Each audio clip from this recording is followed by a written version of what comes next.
ADHD can actually be a superpower.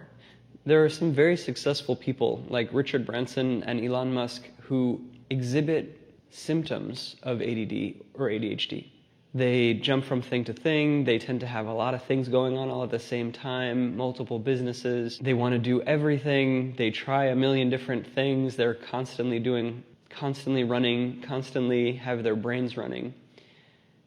But the trick is, these very successful ADHD people have learned to control their ADD, ADHD. They've learned to control that explosion of mental energy. They've learned to focus it and narrow it into like a laser beam. This is actually a symptom of ADD, ADHD. It's called hyperfocus. It's when you get really zoned in on something, so zoned in that everything else kind of falls away. People who struggle with ADD and ADHD generally don't know how to control this hyperfocus. If they did know how to control it, they wouldn't consider ADD and ADHD a problem. Instead, they might consider it a superpower, as I now come to regard my mind as having certain superpowers. I'm able to hyperfocus. When you can't control that hyperfocus, then you end up just focusing on the wrong thing.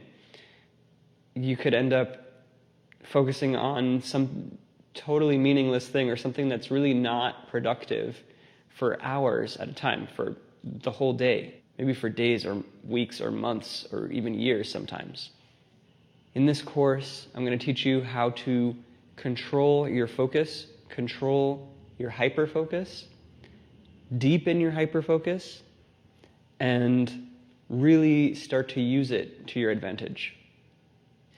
At this point, I'd like you to take a moment to stop and write down in the discussion section of this video what symptoms of ADHD and ADD you relate to, which symptoms you struggle with and find to be a problem, and what you would like to do with your newfound superpower of hyperfocus, what you want to be able to do in this world, in this life.